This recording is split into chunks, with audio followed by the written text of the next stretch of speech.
Por que nós adoecemos no ambiente de trabalho? Isso realmente faz sentido? Isso acontece? E por quê?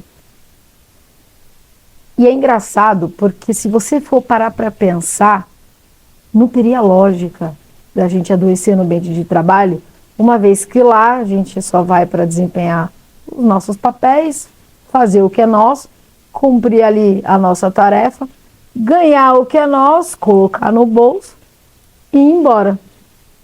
Mas por que adoecemos? Por que a gente chega no nível realmente de ficar até afastado ou ter problemas irreversíveis por conta do ambiente de trabalho? Cara, é muito louco, porque ninguém começa uma jornada de trabalho pensando que aquilo que a gente quis tanto vai levar a gente para a cama, para o hospital e às vezes até para o óbito. Sim, mas acontece mais do que você imagina. Agora, a gente precisa entender que para tudo existem grupos e que nada é uma coisa só. Quando eu falo isso, eu falo porque a gente tem mania de generalizar as coisas. E a gente acha que não acontece. Ou, sim, acontece. Só que a gente não procura identificar isso. E aí eu vou explicar isso para vocês falando de grupos, tá? Primeiro nós temos alguns grupos e eu vou destacar aqui os principais, os 3 principais, sobre essa questão do adoecer ou não no ambiente de trabalho. Primeiro, existe um grupo de pessoas que sabe que o ambiente de trabalho adoece. Mas essas pessoas, na verdade, não entende como, não consegue identificar onde realmente aquele trabalho adoece. Ela não sabe dizer se é por uma pessoa específica, ela não sabe dizer se é pela tarefa, ela generaliza alguns comentários do tipo, o meu trabalho me adoece porque eu trabalho muito, porque tem uma pessoa lá que é muito chata, porque eu estou sobrecarregado. Então, é uma coisa muito genérica, não existe um ponto em específico. Então, às vezes as pessoas elas são alheias, sem querer até, e não sabem. Sabe que eu trabalho, sabe que, e só sabe porque entende assim. Depois que eu entrei nesse trabalho, eu fiquei assim. Mas ainda assim não consegue identificar. Deu para entender? E é muito louco, porque já o segundo grupo, ele sabe o que está pegando. Ele sabe exatamente o que é. Ele sabe quem é a pessoa que mais faz com que ele adoeça. Ele sabe até que o que ele faz, que está adoecendo, é por uma ordem de alguém que ele não está conseguindo contornar a situação. Ele sabe que é o trabalho. Ele sabe exatamente o que é. Só que tem um detalhe. Pessoas desse grupo não sabem como resolver o BO. Sabe que está adoecendo. Sabe que a pessoa tem ali uma forte influência sobre o que ele faz e sobre o que ele é dentro do ambiente de trabalho, mas tem esse grupo de pessoas não faz ideia de como resolver isso aí. E o terceiro grupo são aquelas pessoas que não atrela de jeito nenhum o seu estado emocional abalado, o seu problema no trabalho, ao trabalho. Então, na cabeça das pessoas desse grupo, não é o trabalho. A pessoa está assim por 1 milhão de motivos. Porque, sei lá, não come bem, até entende que o que ela faz no trabalho não deixa ela, por exemplo, se alimentar bem. Eu, por exemplo, tive um período desse. Eu já fiz parte desse grupo. Que, por exemplo, eu já trabalhei dentro de empresa e fora de empresa, ou seja, na rua, representando uma empresa. E quando você trabalha na rua, e depende de como você é disciplinado ou não, de como você se comporta em relação ao trabalho, principalmente quando você trabalha internamente, porque quando você trabalha internamente e você passa a fazer um trabalho externo, você estranha demais. Cara, mas estranha muito. Primeiro que você passa por um processo de cansaço absurdo. Porque trabalhar na rua, enfrentar trânsito, bater de porta em porta, sol, chuva, você está exposto. Você fala com muito mais pessoas, você tem um número maior de gente que você se envolve ali dia a dia, então você desgasta uma energia muito grande. Então você muda drasticamente, né? Ao invés de você estar indo para o escritório todo dia, ficar ali bonitinho sentado, fazendo suas tarefas, levanta, vai no banheiro, volta, aquela coisa cotidiana. Agora, o trabalho na rua, ele é muito mais dinâmico, ele exige muito mais da gente. Então, esse processo de transição, ele mastiga bastante a gente, até que quando você começa a se habituar nesse formato de trabalho na rua e por alguma razão, sei lá, você muda para o interno, você tem uma dificuldade muito maior e raramente você quer mudar. Ao menos que o que você faz na rua é uma coisa muito desgastante. Mas normalmente você não quer mudar, porque você se sente mais livre. Claro, dentro de um resultado que você precisa dar, obviamente, mas você se sente muito mais livre. Para vocês terem uma ideia, eu não sei se vocês sabem, mas quando tem um recrutamento dentro da empresa, seleção, que eles dão oportunidade para as próprias pessoas em primeiro lugar que estão dentro da empresa, e exemplo, é uma empresa, lojas grandes, e ela começa a fazer um recrutamento onde tanto a pessoa ter que sair, ou se são pessoas que estão externas, que passam a trabalhar dentro da empresa, existe um processo bem delicado de toda uma conversa com esse profissional para ver se ele realmente quer mudar. Porque qualquer psicólogo, qualquer pessoa que lida com pessoas sabe que tem uma diferença absurda. Então, quando a gente muda esse formato, a gente não atrela o trabalho, a gente atrela talvez, por exemplo, continuando a dar o meu exemplo, né? Eu trabalhava internamente numa empresa e passei a trabalhar na rua. Estranhei bastante no início, realmente, o trânsito, tudo isso que eu acabei de falar. E eu não tinha disciplina para me alimentar bem. Porque determinados clientes marcam com você num horário que é próximo da hora do almoço. E depende de onde você vai almoçar, obviamente você não encontra uma comida muito boa. Aí você vai aonde? No lanche, que é mais prático.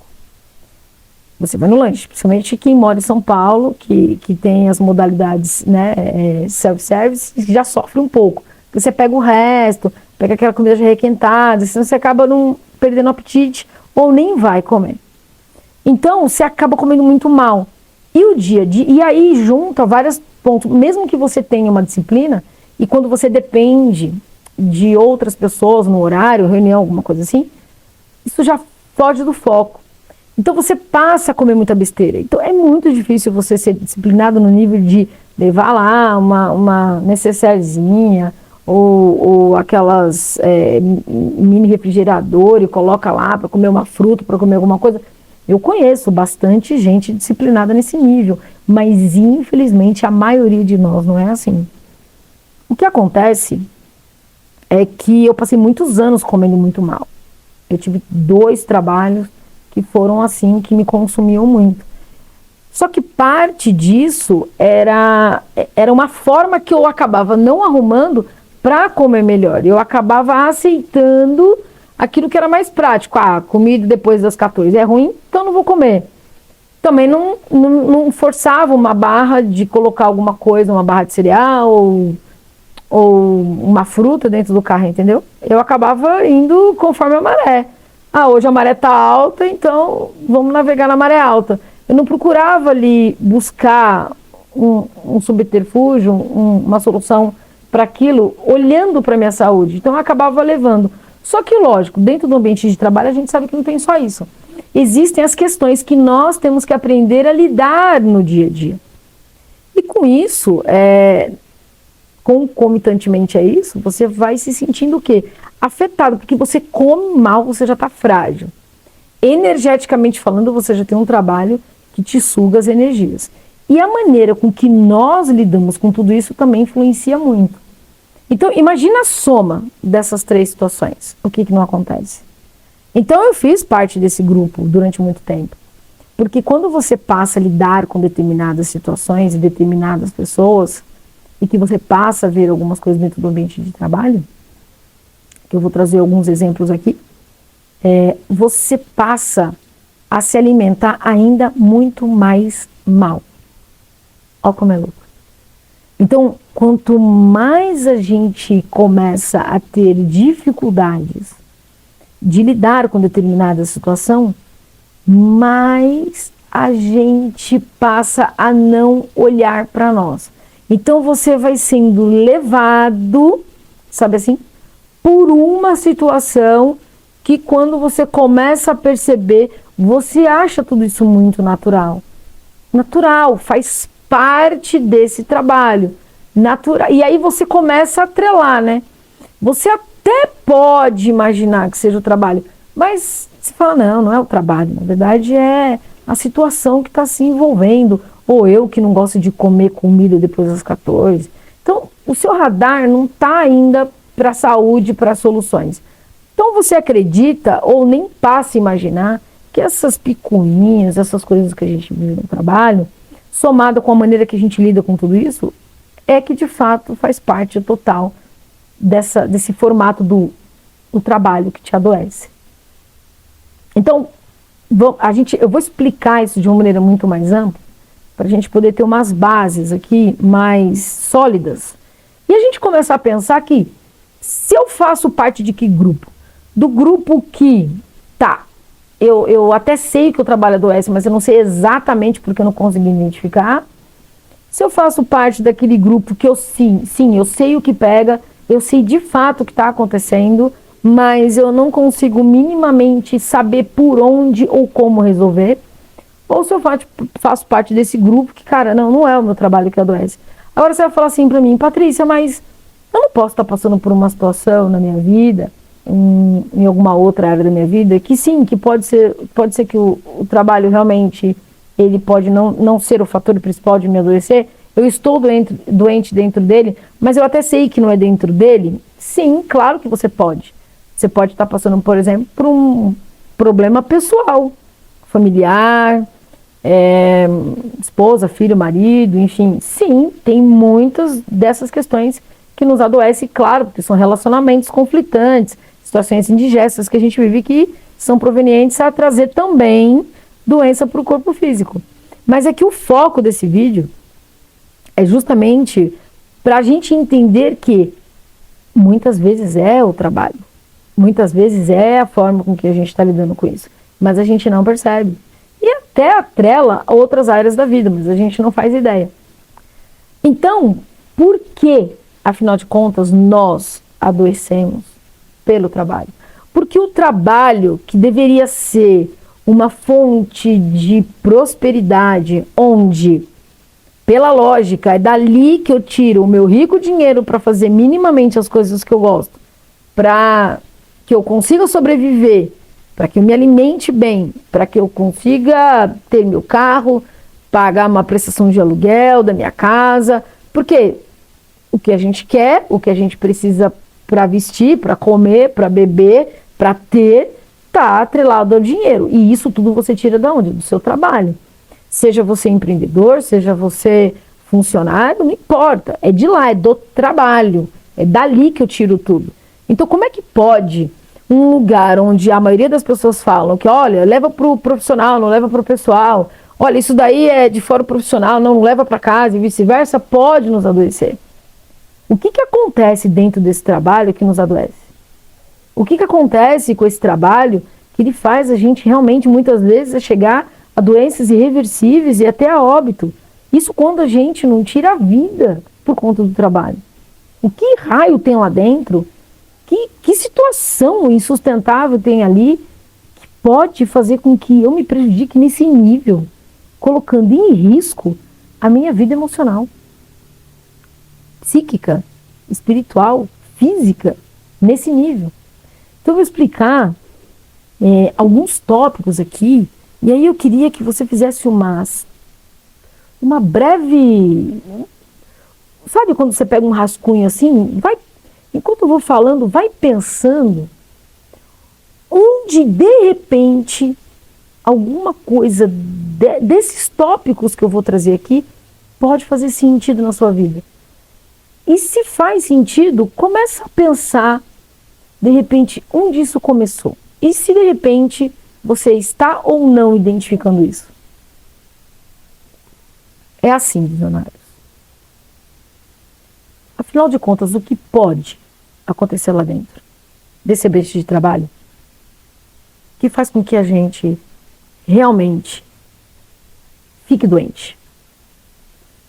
O primeiro deles pode ser as expectativas. O que acontece é que a gente cria grandes expectativas no ambiente de trabalho.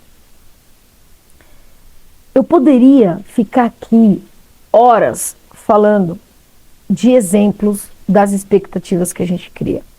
Mas eu tenho certeza que quando eu falo das expectativas, eu sei que você está me entendendo. Mas ainda assim, eu vou trazer alguns exemplos. Quando a gente começa a trabalhar, para cada pessoa, o trabalho representa alguma coisa diferente. O objetivo do trabalho, ele basicamente, vamos colocar assim, ele seria o mesmo, né? Você precisa pagar as contas, precisa comprar coisas, precisa comer, enfim, tudo isso que eu já enumerei aqui. Muito bem, só que não é só isso. A gente olha para o trabalho, a gente pensa em carreira, a gente pensa em uma vida financeira melhor, a gente pensa numa situação social, ou seja, quem são as pessoas que estarão lá dentro, como é que eu posso aprender com essas pessoas, é uma empresa bacana, não é? Sei lá, eu queria ter um chefe assim que me formasse, um líder que me desse direção, que seja uma empresa próspera, que seja uma empresa que eu consiga fazer construir uma carreira de sucesso, que eu consiga me dar bem com todo mundo, que eu faça amizades legais e que eu também possa construir, quem sabe. Tem gente até que pensa em conhecer pessoas até para a vida lá dentro.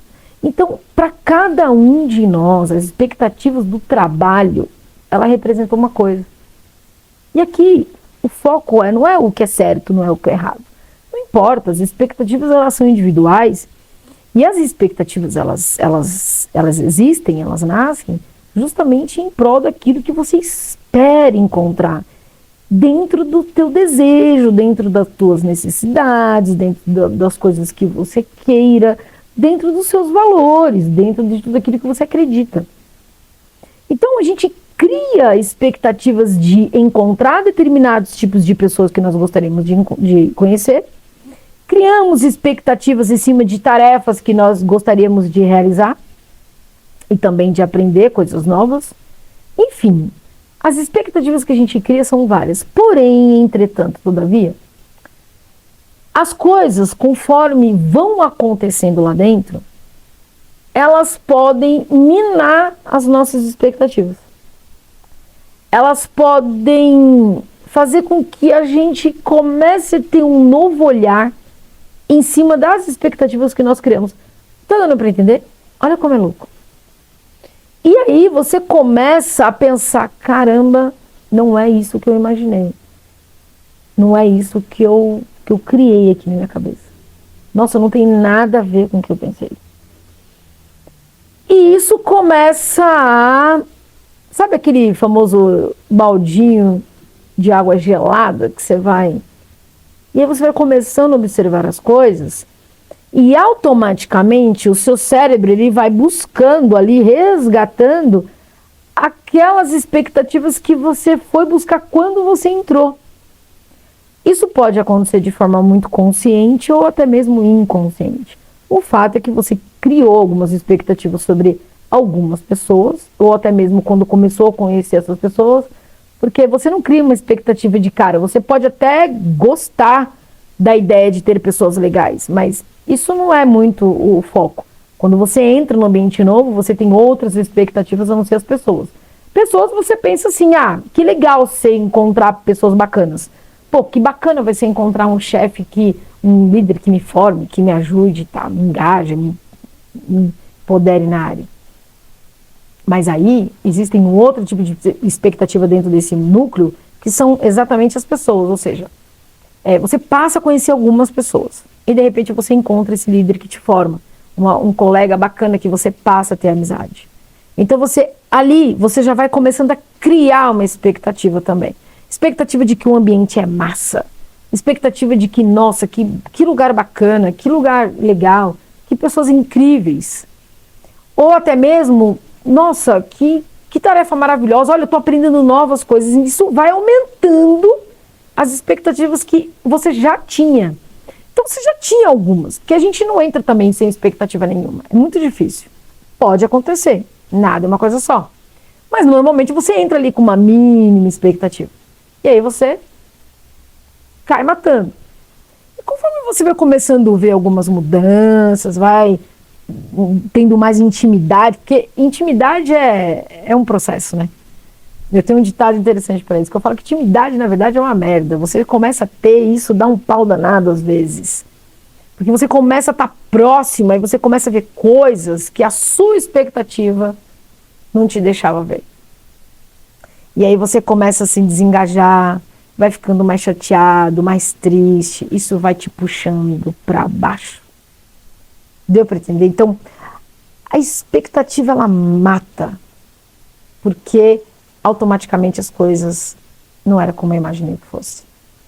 Um outro ponto também que nos faz adoecer no ambiente de trabalho é eu não ver as coisas mudarem como eu gostaria que elas fossem. Existem muitas situações dentro do ambiente de trabalho que a gente não concorda. E tá tudo bem, porque todas as empresas vão ser assim. Não vai existir um lugar no mundo que você vai falar assim, cara, eu acredito, olha, para mim isso aqui faz total sentido em 100%. Impossível. Só que existe uma balança, assim, né? Como se fosse a lei de Pareto, né? 80-20. Quando isso é 80% e só 20% é uma coisa muito legal, isso começa a pesar. E aí essas pessoas, ou determinadas situações que acontecem lá dentro, que você gostaria que fosse diferente, aí você fala, putz, como eu queria ver mudanças, como eu queria ver coisas acontecendo, como eu queria que as coisas aqui fossem diferentes. Nossa, como eu queria que o João fosse diferente. Como eu queria que Maria fosse melhor. Eu queria que ela fosse mais delicada. Que Pedro me desse um feedback. Que a Marli fosse uma pessoa mais legal. Que me desse pelo menos um bom dia. Como eu gostaria de ver mudanças aqui dentro. Como eu gostaria de ver o outro setor empenhando bem para me ajudar. Como eu gostaria de ver aqui um ambiente mais amável, mais normal, menos gente sisuda, menos gente falsa. E aí você começa a criar aquilo tudo que você gostaria que fosse diferente, tanto de pessoas quanto de processos. Então, o fato de você querer demais ver essa mudança e de imaginar que, poxa, por que essas coisas não acontecem e as mudanças não acontecem conforme você gostaria que elas fossem, isso te deixa muito mal. E por mais que você finja que isso não te faça mal, isso te faz mal. Porque significa que você não está mais aceitando parte do que está acontecendo ali. Então, nessa escala de 100, 80% de coisas que você gostaria que não fosse igual cara, mata. Porque você começa, aquilo não está fazendo mais sentido. O ambiente, ele começa a ficar pesado. Você trabalha, você até brinca, você se diverte, você solta uma piada aqui, brinca ali, descontrai aqui, mas não é mais a mesma coisa. Isso vai cada dia mais te fazendo menos sentido. Isso vai começar a mexer com a sua energia, com a sua vibração, sabe assim?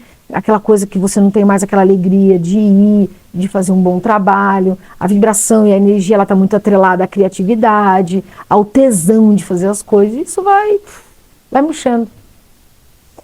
Um outro ponto também que faz a gente adoecer é quando a gente está no modus operandi de espera. Sabe quando a gente só espera? Eu não sei, é como você ficar o dia inteiro vendo televisão, não sei se você sabe. Quando você fica vendo televisão o dia todo, a TV, ele é um modo passivo, né? Porque você só ouve, você só recebe, você não troca. Então você fica ali. É como se você ligasse a televisão e ficasse esperando uma notícia, ficasse esperando algo diferente. E aquilo não está, muitas vezes, falando diretamente com você. Então, nós, seres humanos, precisamos de uma recompensa, porque o cérebro, ele busca isso. Eu quero uma recompensa, saber que eu estou indo bem, ter um feedback positivo. Olha, Maria, parabéns, cara, isso que você está fazendo, ele está impactando positivamente no outro setor, no resultado, na empresa como um todo. Você está varrendo muito bem, você está limpando muito bem, olha, esse relatório é bacana, isso está ajudando muita gente. Porque nós, na régua final, nós gostamos de servir, nós gostamos de ajudar, nós gostamos de nos se sentir importantes. É importante isso. Isso não pode ter um peso absurdo. Isso não pode ser o principal fator de você viver. Mas isso está dentro da nossa estrutura psíquica, emocional. É natural. Sabe, quando você faz alguma... É igual a reciprocidade. Alguém faz alguma coisa por você, você automaticamente quer retribuir. Patrícia, não é todo mundo que é assim. Não, não é todo mundo que é assim. Tem gente realmente que só quer receber, outros que só querem realmente dar, que não sabem receber e vice-versa. Mas, no modo geral, nós gostamos de ajudar aqueles que nos estão ajudando também. Às vezes, a gente pode até não fazer isso diretamente com a pessoa que está nos ajudando.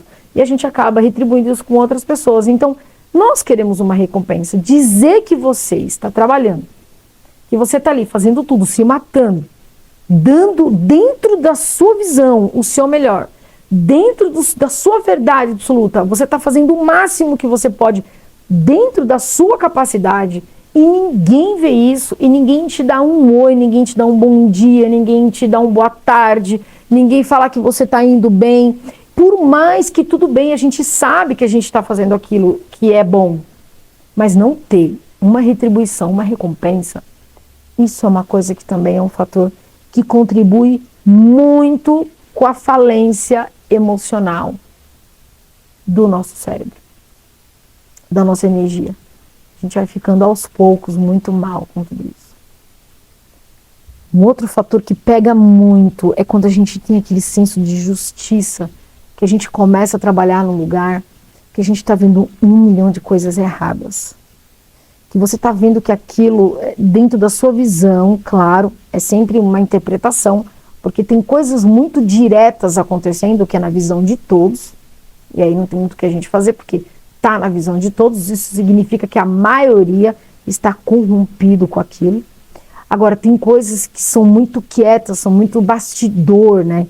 Tem situações assim que a pessoa está mostrando uma coisa e ela é outra. Tem gente que aplica maldade o tempo todo, que está fazendo coisas erradas, que cometem crimes com a própria empresa, furtos, que fomentam informações e situações que prejudicam demais outras pessoas. Pessoas que são diretamente e indiretamente prejudicadas na maldade. E aí, cara, a gente não gostando de ver isso, eu vou falar, eu já sofri muito com isso. Eu teve uma época da minha vida que quando eu via determinadas coisas, aquilo me chateava demais, porque eu ficava pensando, cara, não tem sentido.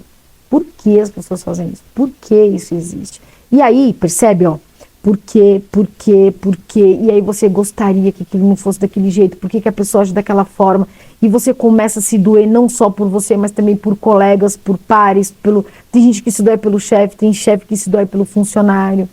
E aí, cara, vira uma coisa que aquilo começa a te incomodar, e aí ele vai fazendo essa compressão de sentimento, de pensamento, e você, pá, você implode por dentro. E ainda que você fale, e ainda que você abra a boca para falar, e olha, tá errado, e é isso e aquilo, ainda que tudo isso aconteça, que é bem pior às vezes, quando a gente fala e vê que nada se resolveu. Ou que tem situações que estão muito na cara e ninguém faz nada. E aí a gente fala, porra, a justiça não é feita, as coisas não acontecem, isso aqui é uma bagunça mesmo, tudo é igual. Aí você já começa a vir crenças limitantes, você já começa a ficar com aquilo, e isso vira uma ideia fixa, porque isso te incomoda num nível que você adoece. E aí, claro, vai trazendo 1 milhão de situações para cima de você, que isso vai te minando a alegria, vai te minando as coisas boas que existem aqui dentro de você. Por conta do quê? Por conta do que você está vendo, dentro daquilo que você está entendendo que é uma injustiça feita. Deu para entender? Um outro ponto também, que eu, antes de finalizar esse vídeo, que eu quero deixar para vocês, é quando nos calamos. Quando a gente se cala perante a tudo isso, ou perante as situações que talvez eu não tenha dito aqui, mas que fez você se calar, ou porque você já entrou se calando porque já pegou experiências de empresas passadas, ou porque você decidiu se calar porque você começou a ver que ali não vai ter sentido, isso também mata e mata aos poucos. A gente não percebe, a gente não faz ideia do que cada tópico desse representa negativamente. Porque quando, uma coisa é você agora, nesse momento, está me ouvindo falar e está pensando, pô, Patrícia, realmente isso acontece na minha empresa, cara, eu já passei por isso, olha, eu resolvi isso, eu resolvi assim, eu resolvi assado, ou não resolvi, ou nem imaginei que isso pudesse acontecer, adoecer, enfim. Deu para entender? Mas ainda que você esteja aqui agora me ouvindo falar tudo isso, uma coisa é você me ouvir falar e ver sentido em muita coisa do que eu estou dizendo aqui. Ou talvez nenhum sentido. Outra coisa é você estar dentro do ambiente de trabalho, no dinamismo que é o trabalho, e vivendo todas essas dificuldades, todos esses conflitos. Nós criamos um mecanismo de defesa que faz a gente achar que tudo isso é normal. E esse mecanismo de defesa, ele só existe porque ele impede a gente de tomar novas decisões. Ou porque a gente não sabe tomar decisões, ou porque a gente não quer tomar decisões. Então a gente adoece. E isso, quando acontece, é muito prejudicial. Porque quando a gente desperta, e por que eu uso a palavra desperta? Porque nesse momento nós estamos adormecidos em uma situação, que das duas uma, voltando ao grupo, ou porque a gente não entende que o trabalho tem uma ligação direta, ou seja, da forma com que nós estamos interpretando e lidando com isso, ou porque a gente sabe o que acontece, mas não sabe como resolver, ou porque a gente minimamente não faz ideia. Então, é importante a gente fazer uma avaliação, um exame. Existe um exame para isso que é fantástico. É gratuito e você pode fazer o momento em que você decidir tomar novas atitudes, novos hábitos, que é o exame da consciência. É de você parar alguns minutos com você mesmo, por mais difícil que seja, porque eu sei que tem muita gente que não gosta de ficar consigo mesmo, de ficar quieto um pouco. Mas é de você parar e anotar e começar a entender. E aí? Será que eu estou doente? Será que existem muitas coisas acontecendo comigo? Porque eu não estou sabendo lidar com algumas coisas, eu não estou sabendo resolver, ou eu não estou fazendo ideia de que o que eu estou vivendo realmente está me matando. Porque ainda você possa até falar assim, Patrícia, mas o meu trabalho... E quando o trabalho é sobrecarga? E quando eu estou me matando? Então, isso tudo está muito ligado à forma com que a gente está interpretando, vivendo e até mesmo se sujeitando. Ao que nós estamos nos sujeitando que pode nos adoecer. Para quem não sabe, Caio de Gaiato está me conhecendo agora, eu faço lives semanais. Eu passei um período fazendo quinta, agora eu vou passar um novo período fazendo às terças-feiras, às 20 horas. Na live da semana que vem, eu vou trazer dicas e técnicas de como você identifica e como você resolve parte desses embrólios aí. Vem, eu tenho certeza que isso pode te ajudar muito ou até mesmo te ajudar para ajudar outras pessoas de repente, tá certo? Então, diga para mim o que esse vídeo fez sentido para você. Se tem alguma coisa aqui que bateu ou se nada. Se esse vídeo não fez sentido nenhum, Patrícia, esse vídeo não me fez sentido por isso, isso e isso. Comente comigo. É importante, porque eu aprendo com vocês também. Tá certo? Visionário, então, curta, compartilha, comente. Quero saber de você, quero te conhecer, quero saber quem você é. Se você realmente passa parte do que eu estou falando aqui. E como eu posso, de alguma forma, te ajudar. Tá certo? Então, um forte abraço. Tamo junto e até.